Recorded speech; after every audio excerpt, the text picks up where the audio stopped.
Hi welcome back to my channel. ఈ రోజు కథ మనస వాచ నిన్నే తలచ 15వ భాగాన్ని వినేద్దాం. కాశీ అప్పటికే తాగి ఉండడంతో విజయ్ వచ్చింది నిజం తెలిసి తనని చంపడానికి అనుకుని భయపడుతూ నన్నేం చెయ్యొద్దు అంటూ వెనక్కి వెనక్కి వెళ్తుంటే విజయ్ అయోమయంగా చూస్తాడు. హేయ్, నేను నిన్నేమీ చేయను, నువ్వు నాతో పాటు వస్తే, లేకపోతే ఇక్కడే తన్నులు తిని ఎలాగైనా నీతో నిజం చెప్పిస్తాను అని బ్యాక్ పాకెట్లో ఉన్న లైసెన్స్డ్ గన్ బయటికి తీయడం ఆలస్యం. కాశీ భయంతో గుట్కలు మింగుతూ చెప్తాను చెప్తాను జరిగిందంతా చెప్పేస్తాను, నన్ను వదిలేయి అంటూ ప్రాధేయపడుతుంటే విజయ్ ఫేస్లో కన్నింగ్ స్మైల్. వాటర్ బాటిల్ ఇచ్చి ఫస్ట్ వాటర్ తాగి రిలాక్స్ ఇవ్వు, తర్వాత నెమ్మదిగా చెప్తూలే అని కూల్గా చెప్పేసరికి కాశీ కొంచెం కంగారుగాని ఆ వాటర్ బాటిల్ తీసుకుని సగం తాగి షర్ట్ కూడా తడుక్కుంటాడు వాటర్ తాగుతూ. ఒక 2 నిమిషాల తర్వాత తల తిరుగుతున్నట్లు అనిపిస్తుంటే తల పట్టుకుని బెడ్ మీద కూర్చుని పోతాడు. విజయ్ సైడ్ స్మైల్ ఇస్తూ మెడిసిన్ పనిచేస్తుందనుకొట్ట అని మనసులో అనుకుని, నేను అడిగే ప్రశ్నలకి సమాధానం నిజమే చెప్పాలి, నువ్వు ఎలానో ఇప్పుడు నిజమే చెప్తావనుకో, కానీ నువ్వు చెప్పాల్సింది ఇక్కడ కాదు అని కాశీని తీసుకుని కారులో పడేసి తను డ్రైవింగ్ సీట్లో కూర్చుని డైరెక్ట్గా అమూల్య ఇంటికి వెళ్తాడు. అక్కడ మీనాక్షి గారు హెడేక్గా ఉందని, ఆ రోజు ఏదో బంద్ ఉండడంతో స్కూల్ ఆఫ్టర్నూన్ హాలిడే ఇచ్చేయడంతో ఇంటికి వచ్చేస్తారు. విజయ్ ఎవరో తెలియకపోయినా కాశీ తెలియడంతో, బాబు, ఈయన మీకు ఎక్కడ కనిపించారు, అసలు మీరెవరు అని అడుగుతుంది అయోమయంగా. ఆద్య తాయారమ్మ పరిస్థితి కూడా అదే, కానీ మీనాక్షి అడిగింది కదా అని సైలెంట్గా ఉండిపోతాడు. అప్పటికే ఎంట్రన్స్లో నిలబడి నా తమ్ముడు ఆంటీ అంటూ లోపలికొస్తాడు అజిత్. వెనకే అమూల్య కూడా వస్తుంది కంగారు పడుతూ. ఆ కంగారు తన అత్తయ్యకి నిజం తెలిస్తే తట్టుకోలేందని భయంతో. అయితే అజిత్ మాత్రం అమూల్యకి ధైర్యం చెప్పి, ఎప్పటికైనా తెలియాల్సిన నిజమే కదా, అదేదో ఆ కాశీతోనే చెప్పిస్తే మొదట బాధపడినా తర్వాత అర్థం చేసుకుంటుంది. ఆంటీ ఒక టీచర్, తను స్టూడెంట్స్కి జీవిత పాఠాలు చెప్పే గురువు. అంకుల్ మరణాన్ని ఎదుర్కొని ముందుకు సాగిన ఆవిడ. ఇప్పుడు ఈ విషయం తెలిసినా ఒక 2 రోజులు బాధపడినా, ఒక మోసగాడు తనతో ఉంటే ఏం జరుగుతుందో తెలుసుకోలేని అమాయకురాలు కాదు కదా, చూస్తూ ఉండు, నువ్వు అనుకున్నంత వీక్ హార్ట్ కాదు ఆంటీది అని చెప్పి విజయ్ కాల్ చేసి ఇంటికి రమ్మని చెప్పడంతో అమూల్యని తీసుకుని ఇంటికొస్తాడు. అందరి వైపు చూసి కాశీని సోఫాలో కూర్చోబెట్టిన తర్వాత విజయ్ అజిత్ పక్కకొచ్చి నిలబడేసరికి అజిత్ కాశీ ముందు నిలబడి విజయ్ ఇచ్చిన మెడిసిన్ కలిపిన వాటర్ తాగడం వల్ల కాశీ ఒక ట్రాన్స్లో ఉంటాడు. ఆ ట్రాన్స్లో ఉన్నంతసేపు మనం అడిగిన ప్రశ్నలకి నిజాలు చెప్పడం ఆ మెడిసిన్ పవర్. ఇప్పుడు కాశీతో నిజాలు చెప్పించాలంటే తను స్పృహలో ఉంటే అది జరగందని డాక్టర్ హెల్ప్తో మెడిసిన్ ఇస్తాడు కాశీకి. అజిత్ ఒకసారి అందరి వైపు చూసి అసలు మీనాక్షి ఆంటీ కొడుకుని ఎందుకు కిడ్నాప్ చేశారు అని అడిగేసరికి ఆస్తి కోసం అంటాడు ఒక రకమైన వాయిస్తో. మీనాక్షి గారు ఆశ్చర్యంగా చూస్తారు. అసలు వాళ్ళ ఆస్తికి నీకు ఏంటి సంబంధం, నీకెందుకు ఆస్తి వాళ్ళు అని అడిగేసరికి, రామనాథం సరోజిని అంటే మీనాక్షి అత్తమామలు, మా అత్తయ్య మామయ్యలు వాళ్ళకున్న ఆస్తి కోసం మా బావకి నా చెల్లెల్నిచ్చి పెళ్లి చేయాలనుకుంటే అదేమో ఎవరితోనో లేచిపోయి నా ఆశలన్నీ తలకిందులయ్యాయి. అప్పుడే మా బావ ఆ మీనాక్షిని పెళ్లి చేసుకోవాలని మా అత్తమామలతో చెప్పడం విని ఎలా అయినా ఆ పెళ్లి జరగకుండా ఆపాలనుకున్నాను. కానీ పెళ్లి జరిగిపోయింది. అప్పుడే మా అత్తయ్య మామయ్యలతో ఆస్తి కోసం గొడవ పడ్డంతో నన్ను ఇంటికి చేరనివ్వలేదు. నా పద్ధతి నచ్చక నా భార్య కొడుకుని నా దగ్గర వదిలేసి తను పెళ్లికి ముందు ప్రేమించిన వాడి దగ్గరికి వెళ్ళిపోయింది. ఇక విజయవాడ వదిలేసి చెన్నై వెళ్ళిపోయాను నా కొడుకుని తీసుకుని. అప్పటి నుండి నా ధ్యాస అంతా బంధాలు బంధుత్వాలు వదిలేసి ఆస్తి గురించే ఉండేది. అప్పుడే మా బావకి కొడుకు పుట్టాడని తెలిసింది. ఆ విషయం తెలిసి నా కొడుకుతో విజయవాడ వచ్చేసా. చాలాసార్లు వాళ్ళ కొడుకుని చంపాలని చూసినా సమయం కలిసి రాలేదు. ఇక చివరిగా కిడ్నాప్ చేసి ఆ తర్వాత చంపాలి అని అనుకోగానే మా అత్తయ్య మామయ్య మనవడితో వైజాగ్ వెళ్తున్నారని తెలిసి అదే కరెక్ట్ టైం అని రౌడీలతో ఎవరికి అనుమానం రాకుండా కిడ్నాప్ చేయించాను. ఆ కిడ్నాప్ చేసిన వాడిని చంపడానికి ఎందుకో మనసు అంగీకరించలేదు. అప్పుడే వైజాగ్ దగ్గరలో ఒక పల్లెటూరుకి వెళ్లే రోడ్లు వదిలేసి కాసేపు అక్కడే నిలబడి చూశాను. అప్పుడే ఒక 35 ఏళ్ళ నుంచి 40 ఏళ్ళు ఒక ఆవిడ వాడిని తీసుకుని ఊర్లోకి వెళ్ళిపోయింది. ఆవిడ్ని ఫోటో తీసుకుని విజయవాడ వచ్చేసాను. అలా వెంటనే వస్తే అనుమానం వస్తుందని 5 సంవత్సరాల తర్వాత నా కొడుకు సమీర్ని మా బావ కొడుకుగా తీసుకుని వచ్చి వాళ్ళని నమ్మించాను. నా గురించి తెలిసిన మా అత్తయ్య మామయ్య ముందు ఒప్పుకోలేదు. నేను నాటకం ఆడుతున్నానని వాదించారు. DNA పరీక్షలో నిర్ధారణ అయ్యాక అప్పుడు నమ్మారు. అది నేను సృష్టించిన నిజం లాంటి అబద్ధమని నాకు నా కొడుకు సమీర్కి మాత్రమే తెలుసు అని వికృతంగా నవ్వుతూ చెప్తాడు. నా కొడుకు నన్ను మించిన తెలివితేటలున్నాయి, అందుకే వాడి గురించి నిజం తెలిసిందని వాడిని పెంచి నాన్న అని చెప్పుకున్న మా బావను కూడా వదలలేదు. తలగడతో ఊపిరి ఆడకుండా చేసి ప్రాణాలు కోల్పోయేలా చేశాడు. తెల్లవారేసరికి అది హార్ట్అటాక్ వల్ల జరిగిందని అందరినీ నమ్మించాడు. మీనాక్షికి అప్పటికే కాళ్ళ కింద భూమి కంపించినట్టు నేల మీద కూర్చుండిపోతుంది. ఇప్పటి వరకు తాను భర్త మరణం అనుకోకుండా జరిగిందనుకుంది. కానీ ఇలా తాను కొడుకులా పెంచిన వాడు పాముగా మారి తన విషయాన్ని చిమ్మి తన మాంగళ్యాన్ని దూరం చేశాడని తెలిసి తట్టుకోలేకపోయింది. ఇప్పుడు ఉన్నవాడు తన కొడుకు కాదని తెలిసి తన కన్ను కొడుకు ఎక్కడున్నాడో, అసలు ఉన్నాడో లేదో తెలియని స్థితిలో ఏడుస్తూ ఉంటే అమూల్య, ఆద్య చెరువు పక్క చేరి ఆవిని సముదాయిస్తున్నారు. విజయ్ మీనాక్షి ఏడుస్తుంటే చూడలేక ఆవిడ ఎదురుగా కూర్చొని, aunty please control your self అని ధైర్యం చెప్పేసరికి ఎందుకో ఆవిడికి విజయ్ స్పర్శకి ఏదో తెలియని బంధం తెలుస్తుంటే, విజయ్ ముఖంలో తన భర్త పోలికలు కనిపిస్తుంటే, విజయ్నే తన కొడుకు అన్న ట్రాన్స్లో విజయ్ చెయ్యి పట్టుకుని నుదుటిపై ఆంచుకుని వెక్కి వెక్కి ఏడుస్తూ తన బాధని తీర్చుకునే ప్రయత్నంలో ఉండగా అజిత్ కాశీ వైపు తిరిగి, ఇప్పుడు మీనాక్షి గారి కన్న కొడుకు రాహుల్ ఎక్కడున్నాడో చెప్పు అని అడిగేసరికి, నా జోబులో ఉన్నాడు హహహ అని నవ్వుతూ వెనక్కి పడిపోతాడు. అజిత్కి ఫస్ట్ అర్థం కాకపోయినా ఏదో తట్టగానే వెంటనే ఎస్ ఇదే అయ్యుంటుంది అని మనసులో అనుకుని కాశీ ప్యాంట్ పాకెట్లోకి చూస్తాడు. ఆ పాకెట్లో ఉన్న ఫోటో బయటికి తీసి ఓపెన్ చేసి చూసేసరికి షాక్ అవుతాడు. కాశీ బ్యాగ్ కూడా తేవడంతో ఆ బ్యాగ్ ఓపెన్ చేసి బట్టలన్నీ బయటపడేసి బ్యాగ్ అంతా వెతికేసరికి అడుగు భాగంలో ఉన్న జిప్ ఓపెన్ చేసి చూస్తే దానిలో ఒక ఫోటో ఉంటుంది. ఆ ఫోటో ఏంటో చూడంగానే ఈసారి నిశ్చేష్టుడైపోతాడు అజిత్. అజిత్ చేతిలో ఫొటోస్ తీసుకుని చూసేసరికి అమూల్య కూడా షాక్ అవుతుంది. అప్రయత్నంగా తన చూపు విజయ్ మీదకి మరలుతుంది. దేవ్ డ్యూటీకి వెళ్లడంతో ఏసీపీ గారు అదే స్టేషన్కి రావడంతో దేవ్ ఈవినింగ్ వరకు స్టేషన్లోని వర్క్లో లాక్ అయిపోతాడు. సుభద్ర గారు, విశ్వరూప్ గారు కలిసి అమూల్యకి ఎంగేజ్మెంట్ రోజున చీర పెట్టాలని షాపింగ్కి వెళ్తారు. ఇద్దరు షాపింగ్ మాల్కు వెళ్లేసరికి అక్కడ విశ్వరూప్ గారి ఫ్రెండ్ తన డాటర్తో షాపింగ్కి వస్తారు.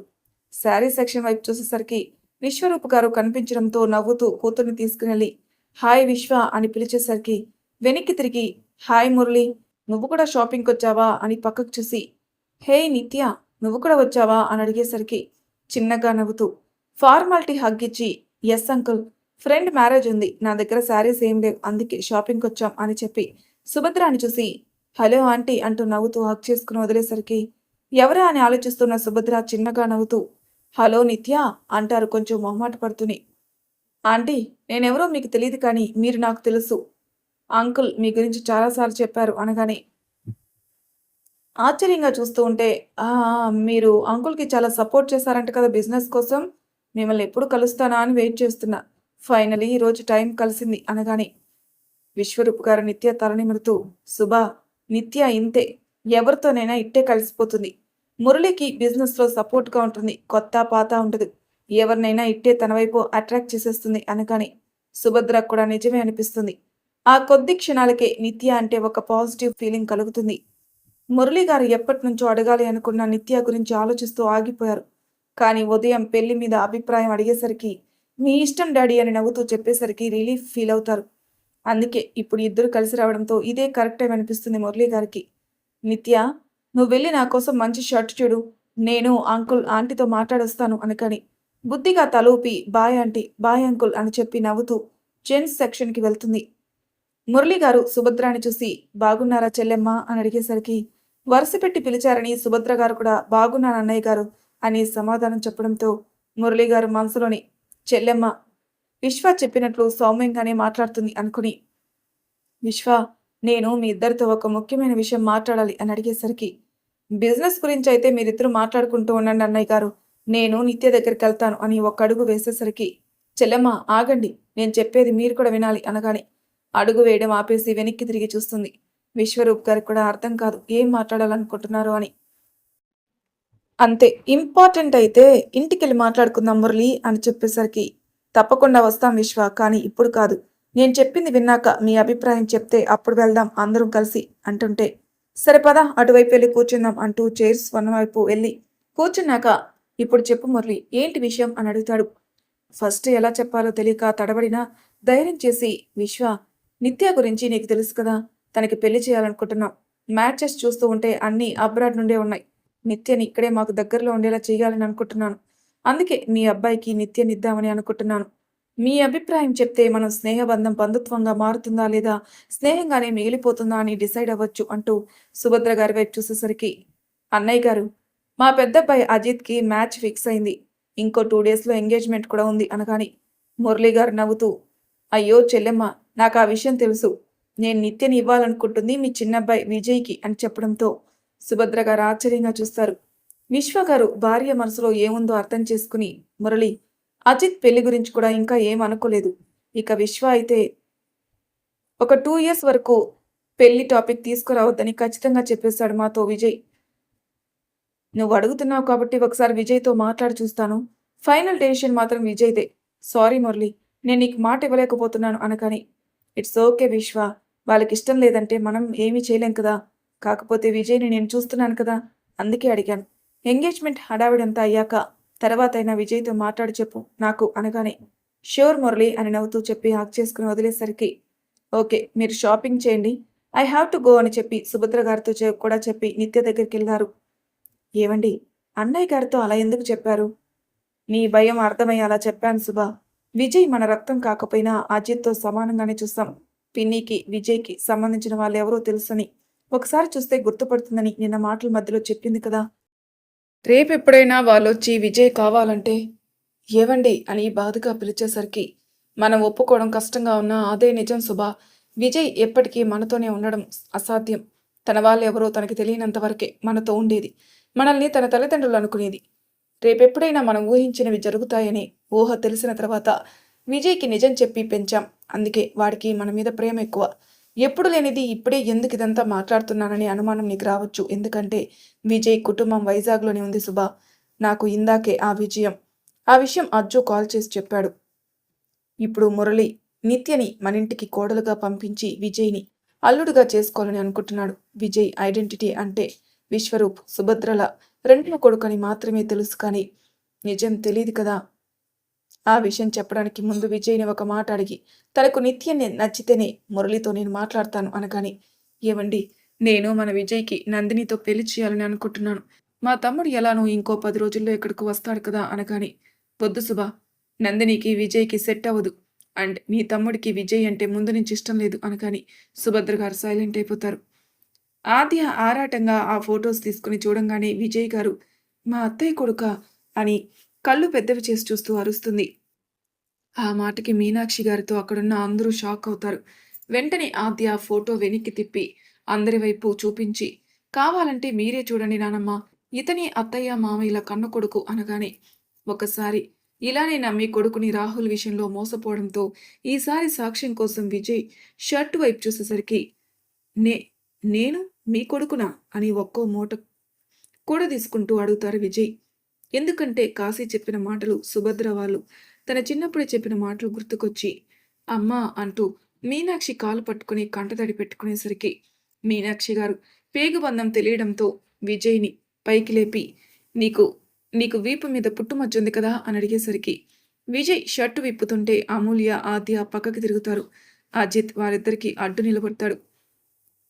విజయ్ షర్ట్ విప్పి వెనక్కి తిరిగేసరికి మీనాక్షి గారు చేత్తో వీపు మీద నిమురుతూ సంతోషంగా అమ్మా అంటూ పిలుస్తూ, నా కొడుకు, నా కొడుకమ్మా, నీ మనవడు అమ్మా అని విజయ్ భుజంపై తలపెట్టి కళ్ళు మూసుకుంటారు ఏడుస్తూ. విజయ్‌కి ఎలా రియాక్ట్ అవ్వాలో తెలియక తనకు తెలియకుండానే తన కళ్ళల్లో నీళ్లు చేరి మీనాక్షి గారిని హత్తుకొని అలానే ఉండిపోతాడు.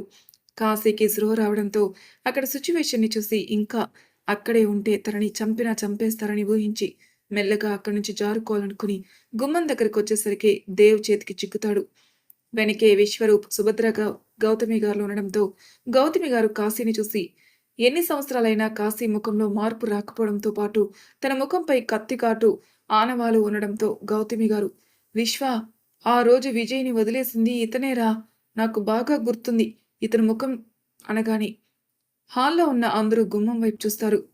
విజయ్ కనిపించగానే సుభద్ర గారికి తను ఇన్నేళ్లు ప్రేమగా చూసుకున్న కొడుకు ఇప్పుడు తనకి ఎక్కడ దూరం అవుతాడో అన్న బాధ ఆవిడ ముఖంలో కనిపిస్తుంటే విజయ్ దగ్గరికెళ్ళి హత్తుకొని ఏడుస్తుంది. తల్లి బాధ ఎందుకో అర్థమవుతున్నా ఇప్పుడు ఏం చెప్పి ఓదార్చాలో తెలియక, మీరేంటి మామ్ ఇక్కడ అని అడుగుతాడు సుభద్ర గారి కన్నీళ్లు తుడుస్తూ. అజిత్ ముందుకొచ్చి, నేనే రమ్మని కాల్ చేశాను విజ్జు అని మామ్ అంటూ తల్లిని దగ్గరికి తీసుకుని, ఏం జరిగినా స్ట్రాంగ్‌గా ఉండు అని మెల్లగా చెప్పేసరికి సుభద్ర గారు తలూపుతూ పక్కన నిలబడతారు. దేవ్ కాశీని లోపలికి తీసుకొనొచ్చి, ఎక్కడికి పారిపోవాలనుకుంటున్నావు అని కొంచెం గట్టిగా అరిచి, నీ నోటితో నువ్వే చెప్తే నీకు పడే శిక్ష తగ్గుతుంది. లేదు అంటే లైఫ్ అంతా కాదు, డైరెక్ట్‌గా ఉరిశిక్ష వేయిస్తాను నీకు, నీ కొడుక్కి కూడా అనగానే, దేవ్‌తో మాట్లాడకూడదు అనుకున్న ఆద్యకి ఇంట్లో జరుగుతుంది చూసాక దేవ్‌తో షేర్ చేయకుండా ఉండలేకపోయింది. ఎంతైనా తనకు సొంత బావ కదా! అలా దేవ్ ఎంటర్ అయ్యాడనమాట. కాశీ కొంచెం జడుస్తూ ఎదురుగా ఉన్న గౌతమి గారిని చూసి, ఆ రోజు ఈవిడే రాహుల్‌ని తీసుకునెళ్లారు. ఈ అబ్బాయి అంటూ విజయ్‌ని చూపిస్తూ మీనాక్షి కన్న కొడుకు అనేసరికి మీనాక్షి అప్పటి వరకు ఆపుకున్న కోపాన్ని ఇంక కంట్రోల్ చేసుకోలేక ఒక్కసారిగా కాశీని ఆ చెంప, ఈ చెంప వాయిస్తూ ఒక 10 సార్లు కొట్టి షర్ట్ కాలర్ పట్టుకొని ఎందుకిలా చేశావు?